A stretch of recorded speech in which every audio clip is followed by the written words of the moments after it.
Welcome to another exciting episode of the Petty Cash Podcast. On my right is Danny, on my left is Charles over here, and then over here is Vinny. Sorry, my voice a little cracked up a little bit.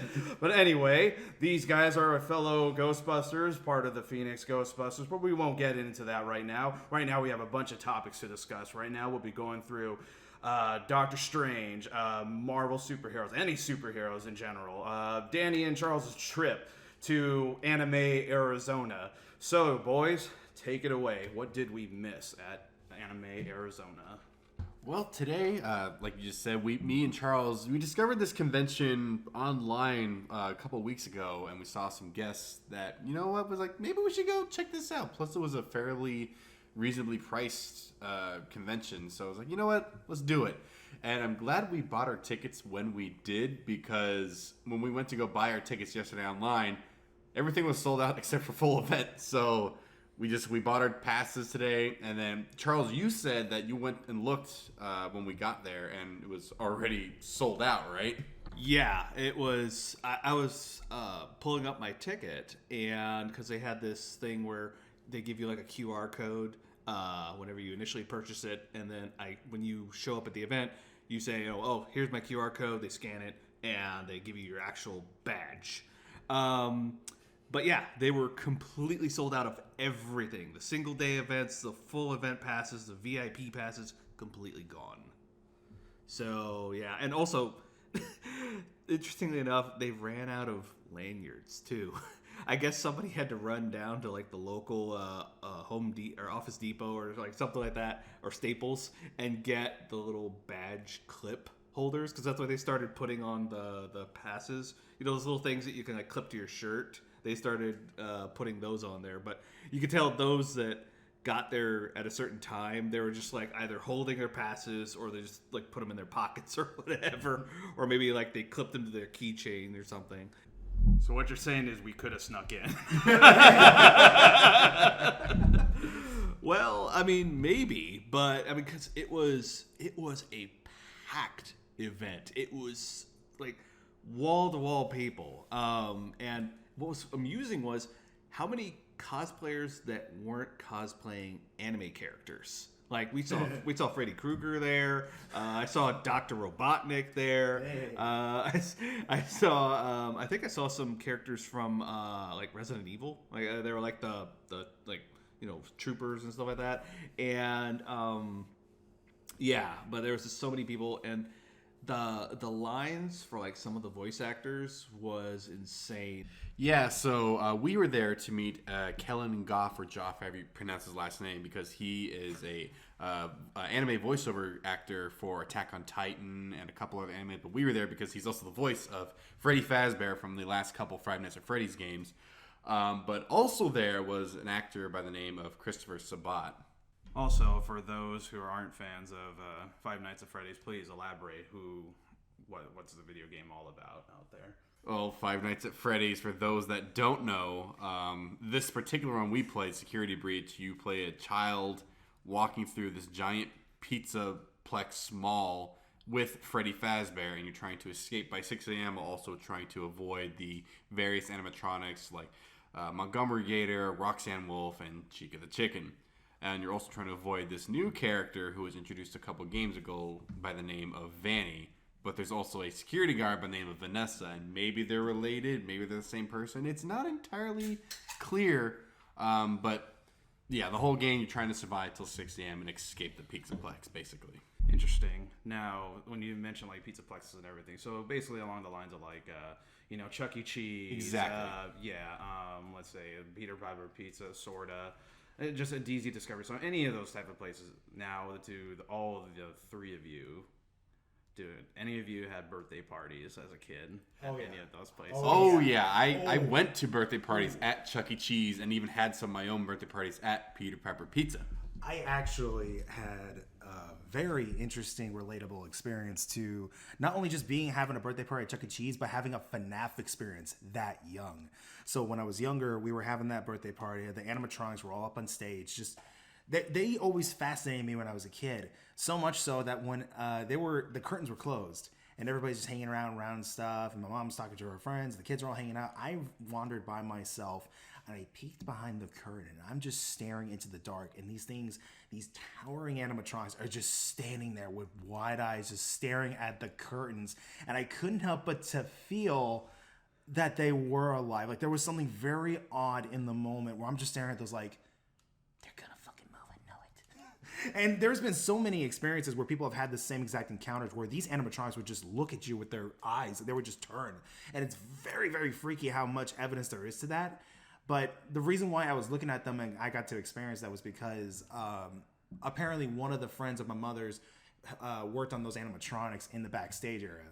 I was just going to say, Vinny, you wouldn't happen to know anything about the bite of 87, would you? I know nothing about the bite of 87. I know nothing about the bite of 87. But I do know that, ironically, 1987 was apparently some kind of killing spree at a Chuck E. Cheese restaurant. I don't believe it was 1987, actually. I believe the year for that incident you're talking about was 1991. Let me get clarification on that really quick.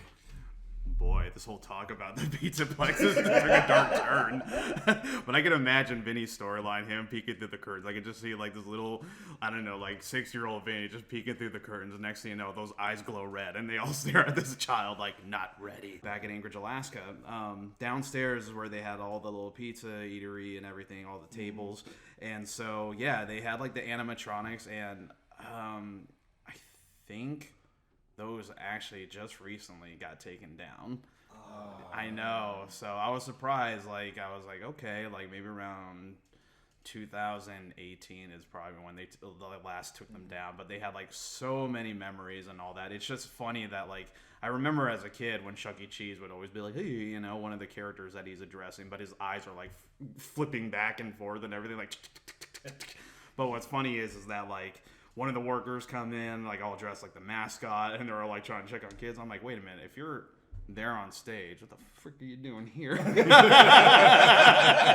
I found the case. It wasn't 1991. It was 1993. One night at Chuck E. Cheese, a 19-year-old male hid in the bathroom while 5 workers had to stay late, 3 of which were teenagers. The manager was in her office, another working in the kitchen cleaning, and the teenagers were cleaning the tables. The 19-year-old left the bathroom, shot the teens dead, surprised the man in the kitchen, shot him in the face, and the manager was made to open the safe before he shot her too. The 19-year-old used to be a worker there before being fired after having disagreement with his work hours. He was caught and sentenced to death, but it's currently been postponed. Now, this was 4 years ago that his trial began, at least his sentence was reshuffled, so it seems. But, yeah, I don't know if the games themselves, at least that first one, was based off this specific event. But you can see like the parallels. The manager, thank God, she survived with a gunshot to the head, and that's why they were able to find him and prosecute him. It wasn't actually the manager. The manager was shot dead. It was the kitchen worker that was shot in the mouth that survived. The manager was shot in the back of the head and unfortunately passed. If you go back and watch that first Five Nights at Freddy's theory video from Game Theory, it gives you all the details about the actual events that took place. Okay. So listeners, if you're a fan of FNAF and you want to know a little bit more into the story and possible inspiration behind the first game, I highly recommend you go check out Game Theory's video on the very first Five Nights at Freddy's Game Theory. It gives you all those details, and just watch the whole series of theories MatPat has on this game series. It is quite enjoyable to listen to the lore. Yeah. I can imagine all the overprotective parents listening right now going like, well, you're not going to be playing that game anymore. And there goes all the sales. Thanks, guys. It all came from this podcast here. And you know, just to add with it, I think, you know, it's really fascinating to me how, you know, a lot of the gameplay of the first FNAF game is so tied to that unfortunate incident. But, you know, animatronics, straightforward, were always creepy to us. And it just played on our unusual fear of, are these alive, are they not? Right. Let's get back just for briefly to Anime Arizona. So it was even though it was like so incredibly packed and everything, there was a lot of, you know, cool vendors there that had, you know, different wares and stuff, and then obviously the all the voice actors that were there, and like, you know, as Danny pointed out, there were some of them that had like overflow lines, and it was insane, like some of the lines. And even for Kellen Joff, he had his line was quite long too. Like he was busy. The thing though was, it was really nice, was even though he was so busy, he still would take like a brief moment to just interact with whoever he was like, doing an autograph for. And it was just really nice to see that. And it was obvious that he really enjoyed it, and seeing the passion. Because there were some people that showed up in costume. Like there was a couple of chicas, that showed up. And then other people had, like, I think they had like either homemade, shirts, or they, bought shirts.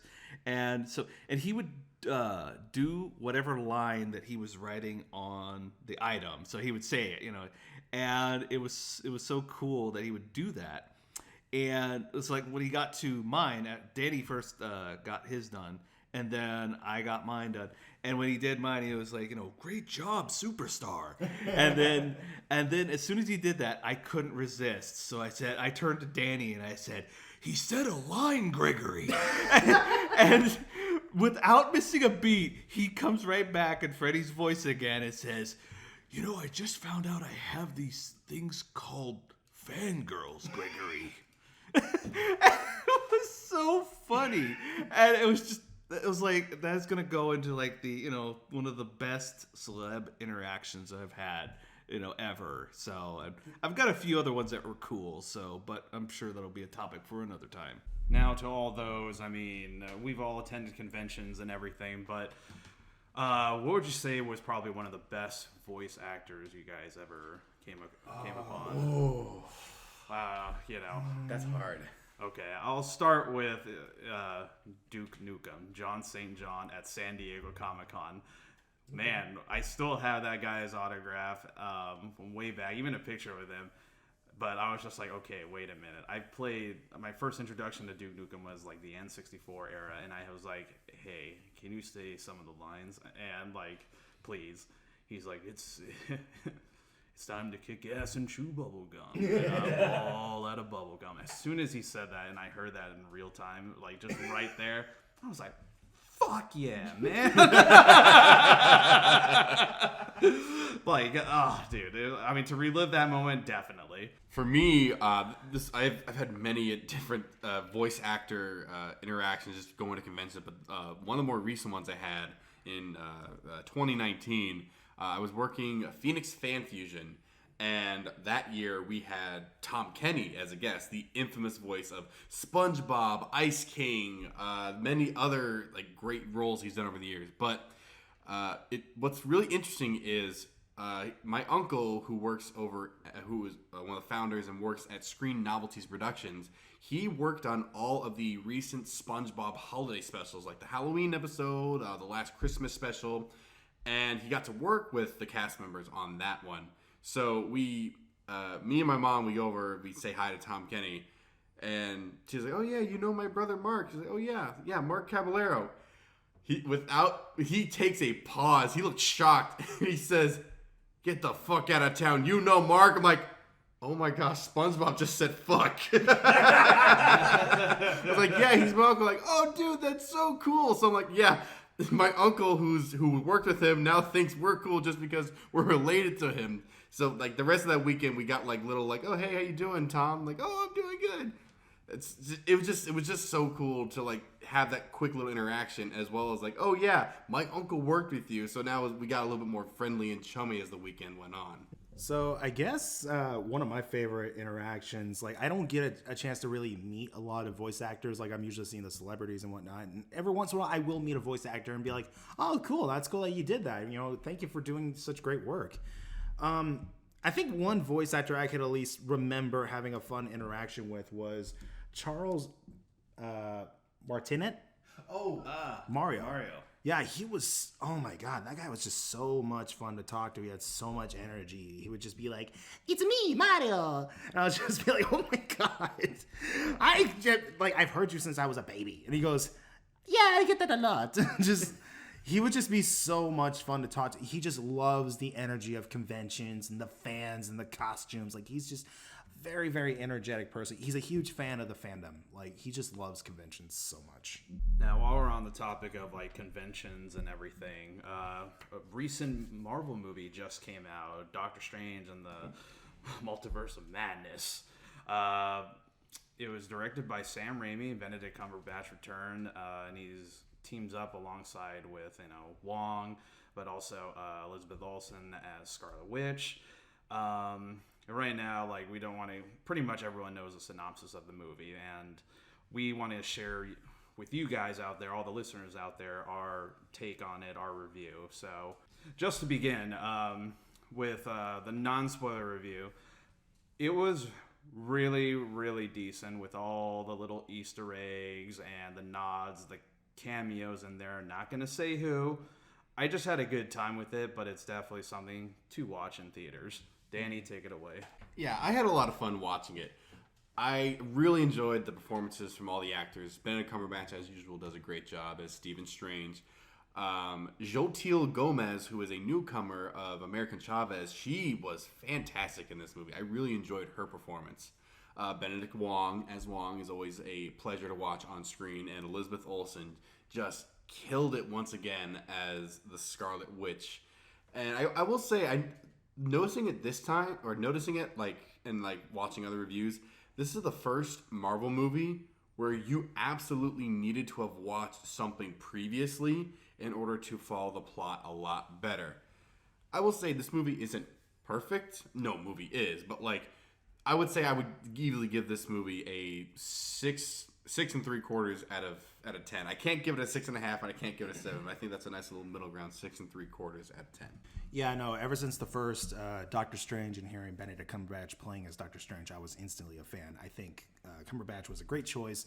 First movie was a lot of fun. Seeing him as Doctor Strange was just great. Being in Infinity War, Endgame, Spider-Man, and then getting the sequel, I was just as excited because I wanted to see more of Doctor Strange.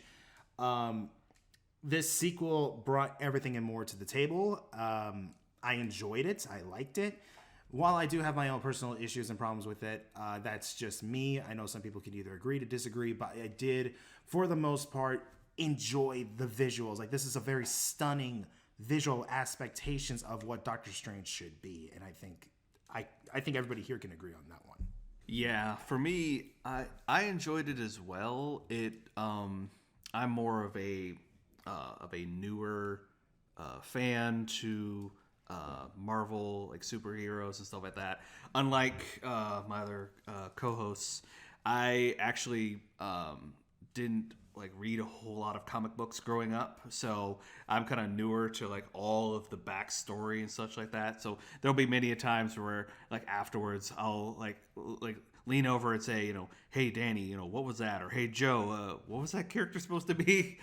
But coming from more of a, I guess, like an outsider's perspective of it, I enjoyed it. Personally, I would give it a 7 out of 10. It was a very beautiful movie. They certainly didn't, spare the presentation of it. I did have a few, like, I had moments that I enjoyed and other ones that I was like, So, but I think we can get into that when we get into the spoilers section. So, for the spoiler talk for Doctor Strange 2, we could pretty much say with, why it's kind of like a 6.5, 7-ish. The reason why it's that kind of review, it's because if you really take away all of the, cameos, the Easter eggs, it really falls flat as a Doctor Strange follow-up. For me, I think we can all agree, the best scene in the movie was the Illuminati scene. Seeing Black Bolt, Supreme Mordo, Captain Carter, a multiversal Captain Marvel, Reed Richards, and Charles Xavier. Now, granted, these aren't multiversal versions of like these characters that we come to know. They are this universe's version of the characters. Yeah, to some people freaking out over their deaths, just remember, it's not that our MCUs are, 616's, take on it. So, no, okay, just don't freak out. Remember, they're just giving us a taste of it. I remember talking to you, Danny, yesterday, that this was kind of like the D23 Expo movie of Doctor Strange, like a Marvel Expo, like this is what's in store, so hang on tight, everybody. The movie, Hold on to your butts. Hold on to your butts. I just I enjoyed the movie as a whole, but then the deaths really got to me in a really messed up way. Like, I know you said don't worry about it, it's not our universe, but I'm sitting here thinking on the perspective no, but that's somebody else's universe and it's still fucked up. Like the deaths were brutal, man. And here's what bugged me as a script writing perspective. The team, one by one, let each of their crewmates die as they took Scarlet Witch on by themselves. What kind of a team does that? Other than that, the visuals were great. The film was great. Scarlet Witch was amazing. I really wish they could have given her a better performance role for that to make her flop between her good and evil side. And no Vision. Why wasn't Vision involved in this film? That was my biggest gripe too. He was her anchor, and without that, she went nuts trying to get her kids. So they're good movie, bad movie, good movie, bad movie. It's just flip-flop all over the place. It just depends on your opinion. Charles, take it away. Wow, I don't know how I'm going to follow up with that, but yeah. So for me, it was something I said after we got out of the film was it felt like Marvel's Army of Darkness. It had plenty of horror moments, and it was almost like you were almost wondering whether or not you were watching a Marvel movie, because the scene when Scarlet Witch comes crawling out of that mirror, or it was a mirror, mirror reflection, and she's contorted and snapping herself back into place and everything, and it's holy shit. And that was cool, and I liked all the horror elements that they did with it, and they had a body count with this too, and even the finishing move that they did on was it Gargantos? Was it? That was pretty brutal, and even that was also a bit of a callback to Evil Dead 2, with the eyeball, and so it felt like it was trying to be horror, but then there were times when it felt like they were trying to have to pull it back a little bit, because they're well, we're still a Marvel movie, but we want to be horror, but we're still a Marvel movie, but horror, and I honestly, I kind of feel like maybe there was that moment where it kept bouncing back and forth between wanted to be horror, it's still a Marvel movie, and I think if they hadn't had to wrestle with that so much, I think I probably would have rated this a little bit higher. It felt like there was some disjoint from time to time. It's no, we're a Marvel movie. Nope, we're horror now. Marvel movie, horror. But I did like the wizard battles. Finally getting to see the wizards, and seeing Strange going, full out against an evil version of himself, effectively. So I thought that was cool. It was nice.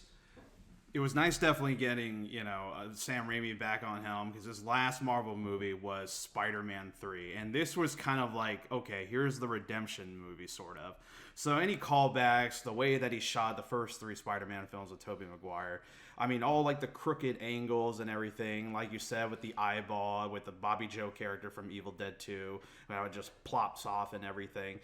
And the buzzsaw, there were so many that we have seen in the trailer. There were so many Easter eggs and callbacks that, yes, if anyone was going to do any superhero horror movie element, Sam Raimi is probably the go-to guy, because this is where he came from, of low-budget horror flicks, and it was just everything with Doctor Strange 2.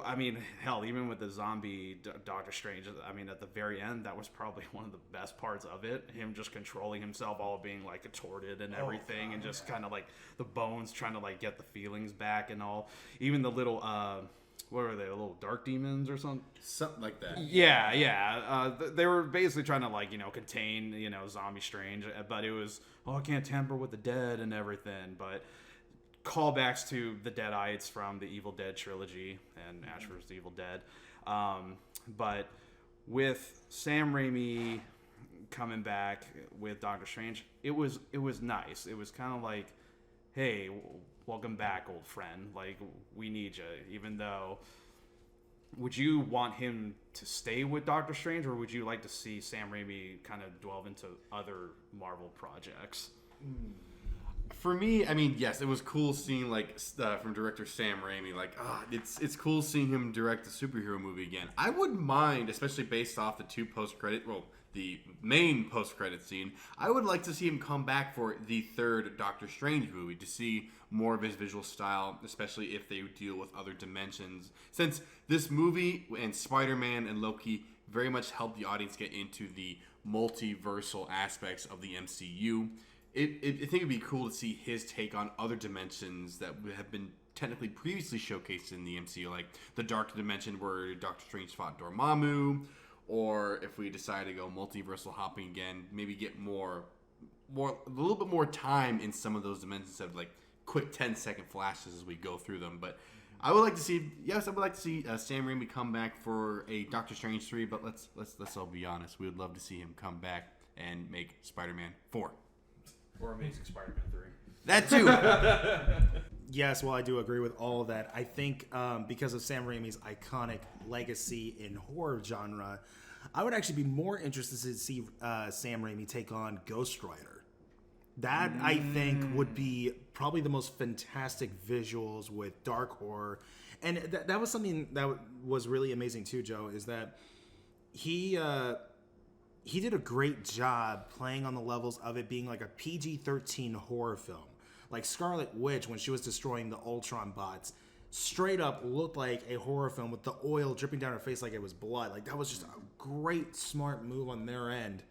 And again, seeing what he could do here, like, if you give him the budget and you let him go a little loose on the leash, he can make something phenomenal. And I feel like if we gave him the role to direct Ghost Rider, oh, we're going to go some dark places there.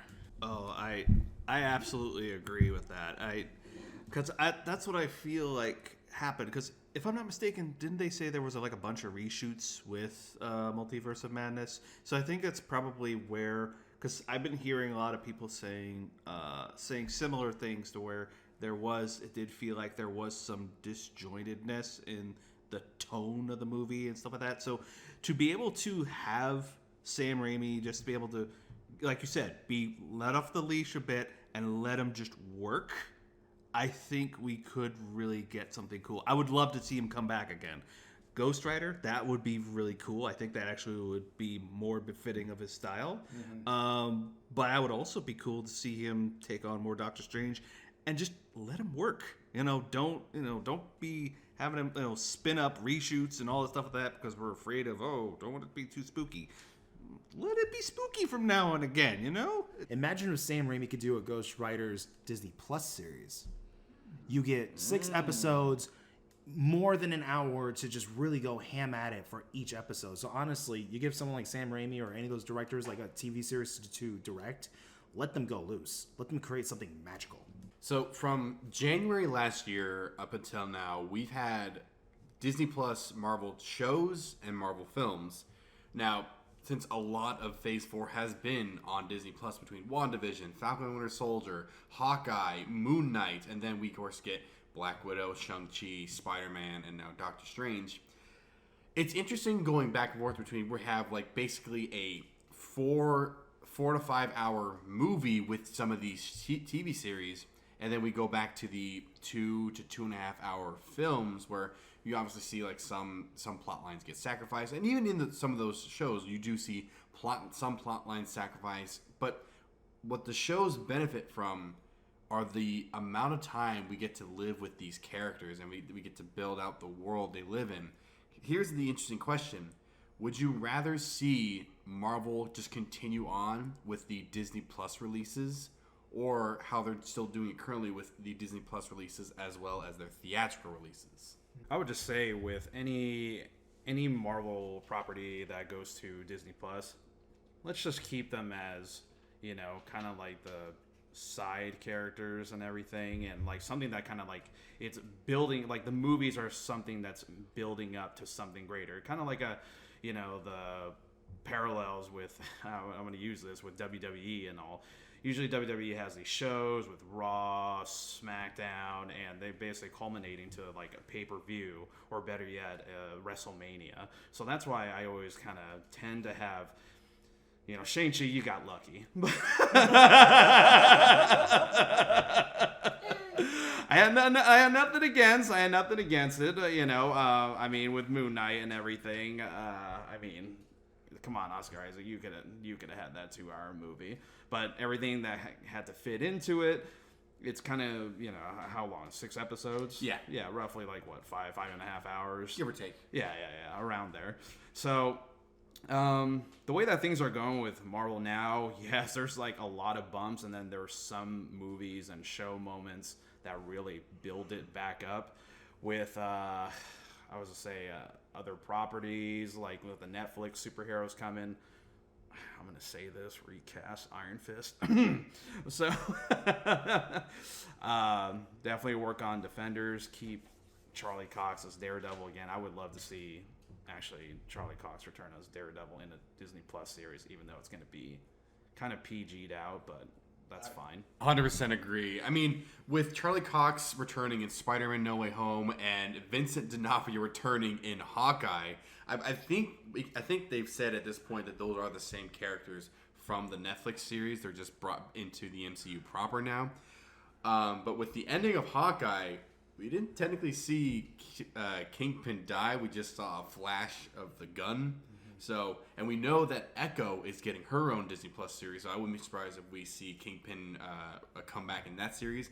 I also wouldn't be surprised if we saw Charlie Cox return as Daredevil in that series once again. Now, granted, would it be nice to have a rebooted TV series or just a continuation of the Netflix show? Yes, I think we all would like that, but let's just get more of those characters back into the MCU proper in front of the general audiences again.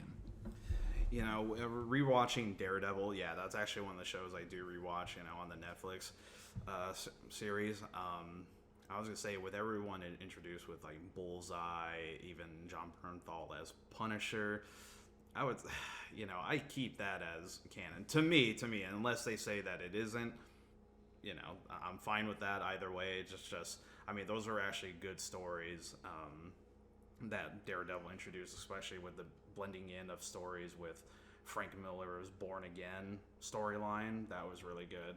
Yeah, because like they've been doing this weird little cock tease with villains, whether they die or not, and they did the same thing with Scarlet Witch in this Doctor Strange movie. Because I really love Scarlet Witch. I want her to continue in the MCU, and they kind of did this weird thing where in every Sam Raimi movie, the villain does the sacrifice and they die. And I'm hoping that Scarlet Witch didn't die in this movie. It's funny that you reminded me about that. I was just like, at the end of Doctor Strange 2, let's just get to it. I love how none of the superheroes, there was no funeral for her. No. It was a friend who helped out the battle Thanos and all his minions and everything. I was like, fuck her. Vision didn't get a funeral either from the whole battle and shit. Not even Black Widow. Black Widow didn't even get a funeral either. Well, thinking back on the end of Avengers Endgame, we saw, I think it was Wanda and Hawkeye. Was it Hawkeye? Yeah, okay, we saw Wanda and Hawkeye talk both about Nat and Vision at the end of the movie. But in Vision's case, in WandaVision, we saw that not Shield, not Scourge. Oh, what was that? Sword. We saw that Sword confiscated his body. And we saw at the end of Black Widow that she got her own gravestone. So, yes, it would have been nice if they got, little things along with Tony Stark's funeral. But we did see, where they ended up in their own, respective stories. And again, I'm just calling the BS. The Vision was not in this. I mean, man, come on. How hard is it to add in one more Marvel character into the giant multiverse? It just bugs me that he just wasn't in the movie. Come on. That would have been cool. I'm assuming you're talking about White Vision, right? Yes. Okay. You just said Vision earlier. I'm like, okay, he knows Vision is dead, right? Well, that's the weird part. We all call him either Vision or White Vision, but it's still just Vision. He just has a new costume. It's not like we call Hawkeye Purple Hawkeye.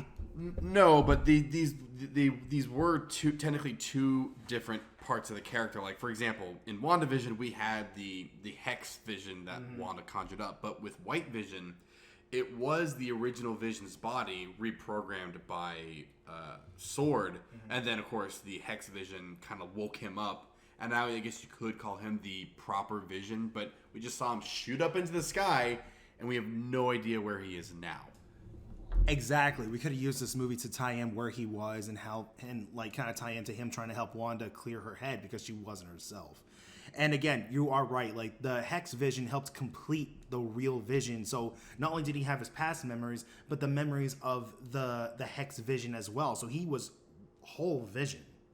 And it just would have been cool to see him be played out in that dynamic. I really wish we did have those Doctor Strange cube buckets. Just FYI, what we're talking about is AMC had these neon orange, like transparent popcorn buckets collapse down, and they would, they'd open them up and they'd form this, I don't know, almost kind of like a foot by foot cube-ish sort of thing, and they filled it with popcorn. So that's what we were talking about in terms of that. So it was a cool thing, and they were selling out quick, but I was just like, I don't need another dust collector. Yeah. I mean, remember when I said at the lobby? I mean, are you a fan of Doctor Strange? No.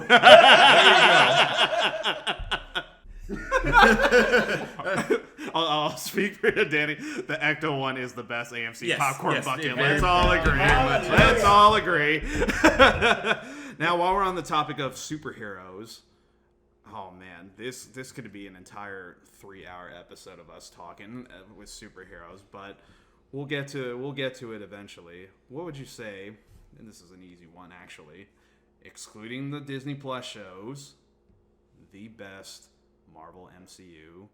Actually, no. Let's expand it now since they've been open to the other studio movies. Let's open the door. Let's open it. Yeah, let's Doctor Strange portal this shit. Let's open it up. The best Marvel movie you have ever seen. Go, Danny. Okay. He was ready to rep shoot that mic and bring it forward. Oh, best Marvel movie, just Marvel characters as a whole. For me, Vinny.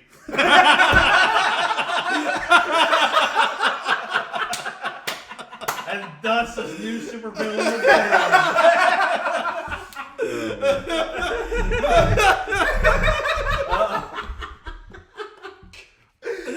All right, let's go. All right. for me, it might be a toss-up between Spider-Man 2 by Sam Raimi and, honestly, either Avengers Infinity War or Spider-Man No Way Home. Those are like some of my top favorite superhero movies, especially the extended version of Spider-Man 2, Spider-Man 2.1 for those who own it on digital or in physical. Avengers Infinity War, before that, I would have said the first Avengers movie was the best of the 4 Avengers movies, but Infinity War was such a great movie, such a great. It's hard to like fully say my thoughts on it because I enjoyed it so much. Yeah, and I'd like to add to everyone listening, if we were to talk about superheroes, just the Marvel movies, like our favorites, it would take up like 3 hours or more than that. Okay. So with Avengers Infinity War, it's actually one of those first movies where the good guys lose, and we've never seen it. The best reaction, I would say, out of that movie was everyone leaving in silence.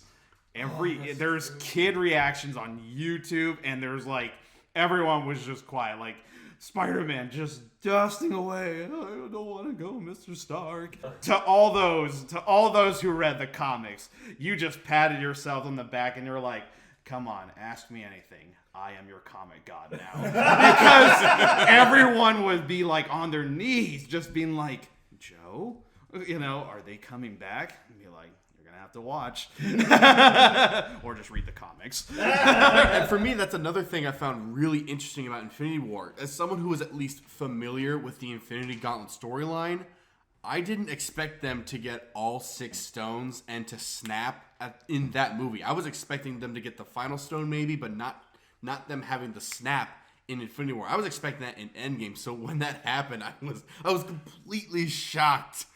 And of course, Spider-Man No Way Home. As a giant Spider-Man fan myself, that movie was was the perfect like continuation and wrap up of storylines we have all watched for the past 20 years between the Raimi films, the Webb movies, and now the Holland movies. Just so good. I think I saw that movie like 4 times. Yeah, we know. With Spider-Man, just to cap it, I mean, yes, it was a culmination of everything that we love.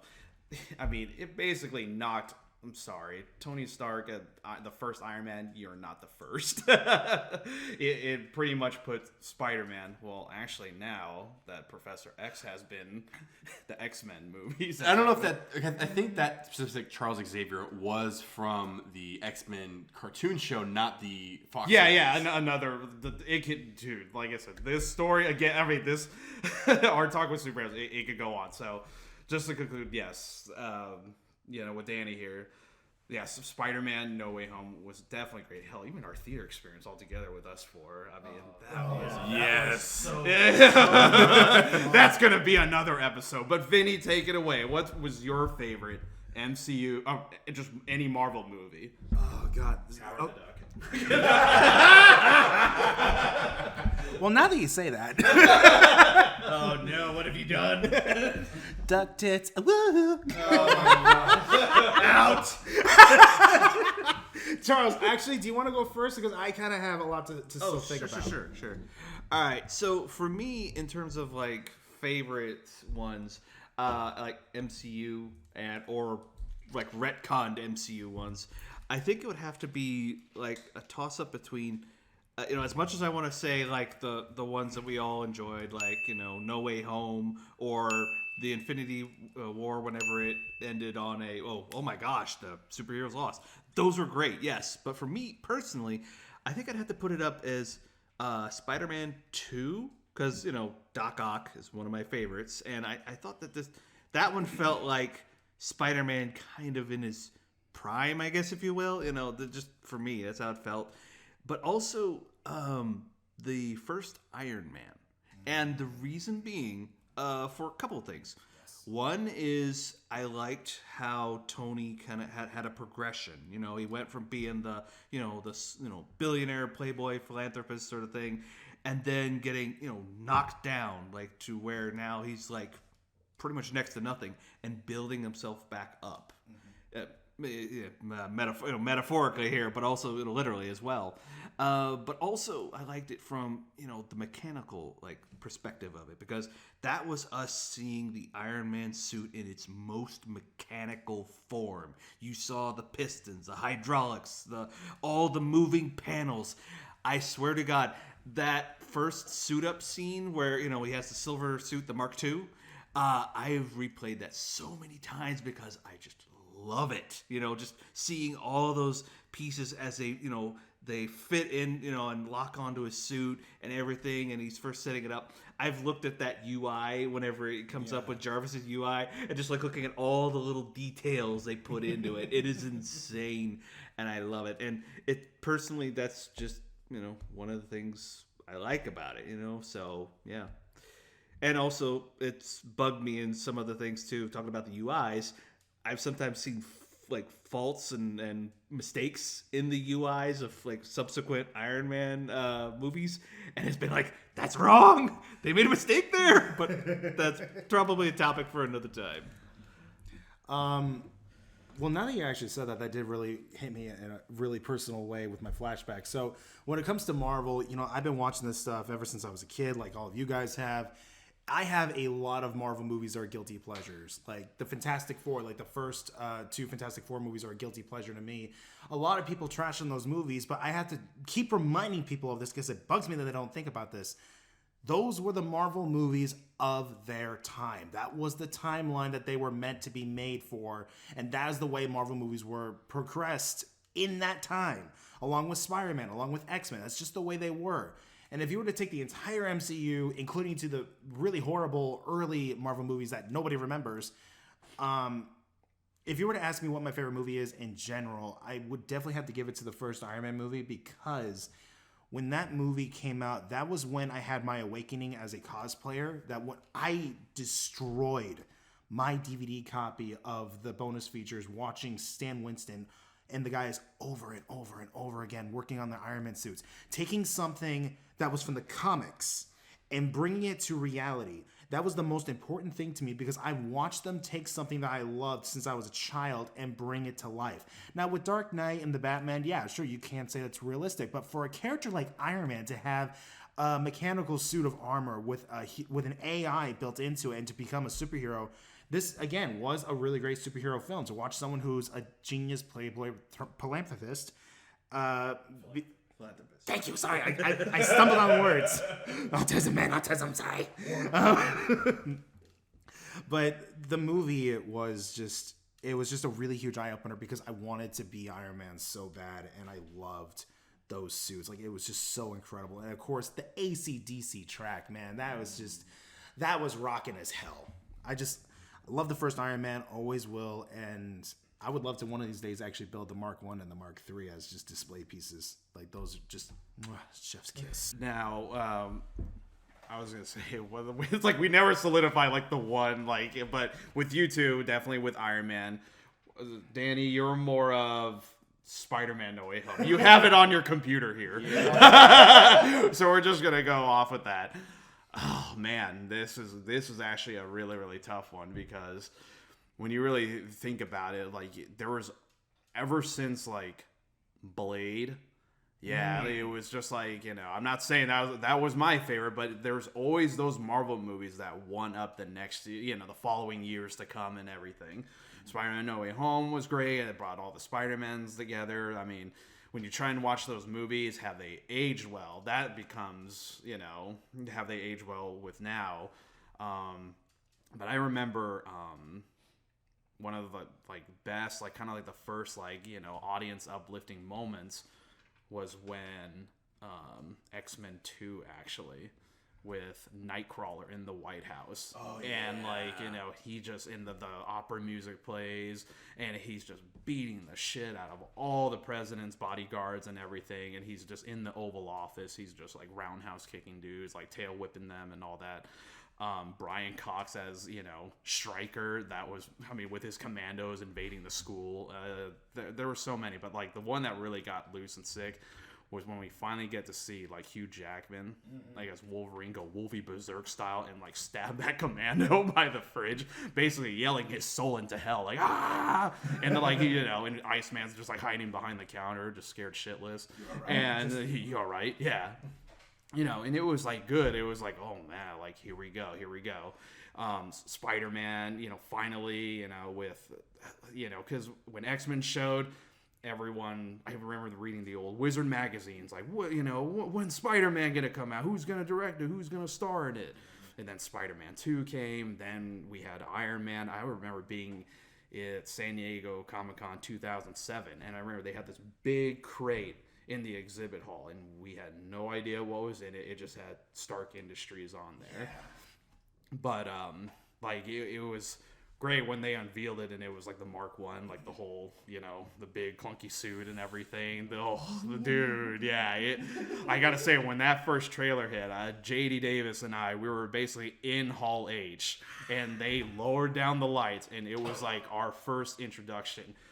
Let me tell you, it was our first introduction to the MCU. Mm-hmm. And as soon as Iron Man, the Black Sabbath song was all playing, and here comes all these quick shots and everything with Jeff Bridges, poor Terrence Howard as Rhodey, Gwyneth Paltrow.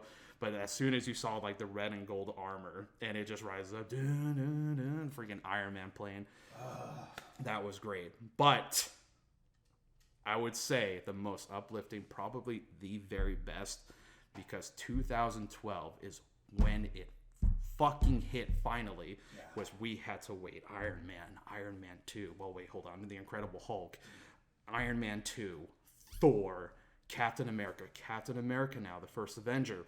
We had a little minute, 30-second trailer, teaser, with Captain America punching that, punch bag, and then next thing you know, he dusted it and everything, and we saw those quick shots, and then we get to see them in the SHIELD office together. And I remember Fury just going like, "Gentlemen, you're up, fucking Avengers." And then the part where they all together, that 360 shot with all of them, sorry, Dark Knight Rises, you didn't fucking win that one. It was the Avengers. And so when that moment came, it was like, holy shit. But you have to put in perspective, man, when I see solo superhero movies, I'm just like, well, they're all together. Why don't you just call each other up? Let's beat the shit out of this evil together. That was the mark of the death of the solo movies. As soon as you introduce their shared universes, there's no need for them to be solo anymore. Yeah, no, Avengers was kind of like that beating in our chest, like, is this going to work? Is this really going to happen? Because I think I can say for everybody, not only here at this table, but around the world, we were just waiting to experience something that we thought would never come to pass. And when those Avengers teamed up together back to back with the Hulk's roar echoing throughout the city, and every single character just wielding their weapon, it was just like that holy shit factor. We were just losing our minds. The 5-year-old in us were seeing something we never saw in the comics. And I will say, adding to the Avengers movie, man, my favorite part of the whole damn movie was finally getting to see Mark Ruffalo's Hulk, man. Like that, his Hulk was so good. Just to add, I really do miss that Hulk. Yeah. Actually, even Edward Norton's Hulk a little bit, when he like tore down like the cars, and he like uses them as like a boxing gloves. That was beautiful. But the most talked about scenes, other than the shawarma scene, everyone, did you see the part where fucking Hulk grabbed Loki and just ragdolled the fuck out of it? You see Avengers Endgame, you should have brought that Hulk back for Thor. You should have never gave that the cliche, I'm dusting away. No, Hulk is like, hold on 1 fucking minute. And slams, just dust faster, you asshole. Oh, and you know what? Puny alien. Boom! Fucking yeah, Hulk gets it. Yeah. Hulk ain't no god now. And that's something that actually made me upset about Avengers Infinity War. As great as that movie was, we all enjoyed the hell of it. There was not enough Hulk in that movie. Nope. That made me so mad. Like, I wanted a Thanos Hulk fight, and we a rematch. Yeah, a rematch. Because Hulk should have been pissed off enough to be like, I'm not letting some purple asshole beat me up. I'm gonna beat the shit out of him. Just to add, one of like the more tragic stories of the Hulk is, as much as Bruce Banner would love to control that creature, Hulk is another entity. Mm-hmm. That's a monster. And for someone who took 5 years in sabbatical in Bruce Banner, for him to be like, okay, you and I agree, we're gonna be, smart, Professor Hulk. Professor Hulk. We already have enough smart characters and all that. If for a moment that Bruce Banner had a little slip up, that should oh my God, wait a minute, the creature is becoming free again. That would have been nice, like a little seed to plant for everybody out there. The Hulk is coming back. So one thing I did notice too, like the production line for the Avengers Infinity War, there was a lot of toys, including like the Funko Pops. There was a Funko Pop of the Hulk ripping out of the Hulk Buster that Bruce was wearing, and I was so excited to see that, and we didn't get to see it because I'm thinking, like, don't get me wrong, I absolutely love Professor Hulk in Endgame. I feel like Professor Hulk in Endgame was worth it, but I feel like we could have gotten a really fun Dr. Jekyll and Mr. Hyde kind of synopsis with that. Mm-hmm. Like, Professor Hulk is in control, but then when he gets to fight mode, Hulk comes out. Like, he comes out like a fucking brawler. And we could have gotten a good brawling fight at the end of Infinity War where Hulk almost has the advantage, but Thanos does beat his ass to where he TKOs. And that would have been good enough for me to be like, damn it! Like, I wanted a really good, satisfying fight between Hulk and Thanos. Yeah, we definitely got denied that, and then it ended up being, Hulk being kind of scared. That's why it was like, come on, come out, and Hulk's like, no! Yeah, but, I mean, like, as you guys were talking about the Hulk and everything, and seeing him at, like, his, like, most, like, primal, the Hulkbuster fight, when, that was in, Age of Ultron. Age of Ultron, thank you. And just seeing the Hulk going up against Tony Stark's Hulkbuster, And that was that's another one that I like to replay a lot, just because it's just so freaking cool. Absolute favorite scene. Bar Oh yeah. Oh my god. But okay, you know what? I'm gonna say it. That little the mistake. The UI was wrong. That when you see the UI first load up, or when it loads up, it is showing not the arms that he had when he first it assembles. It's showing the pile driver arm, that piston arm that he was punching with. It shows that arm instead of the two regular arms that he had on his Hulkbuster. And so every time you see that, you see the wrong arm, and I was just like, that's the wrong arm. That is not the right arm. Like, it wasn't a matter of, that was his optional arm. No, it was supposed to be displaying the current state of the Hulkbuster that it was in. And then when it shows it was like damaged, then it's like showing that I think it was when it switches over to when the arm gets destroyed. Yeah. And then finally I think that one's correct. Like it shows that it's that arm that was broken, and then he summons down the jackhammer armor. Anyway, but that's one thing that always annoyed me was just like, how did they miss that? Because you could very clearly see that it is not the same arm. It's two distinctly different arms when one of them is that jackhammer arm. To everybody's credit, though, no one's paying attention to the monitor. They're just paying attention to the badass fight that's going on between the Hulkbuster and the Hulk. But here's the thing. There are those of us that do. Go to sleep, go to sleep, go to sleep. No! I can just imagine everyone all excited in that fight. Yeah, Charles in that lone corner being like, "That's fucking wrong."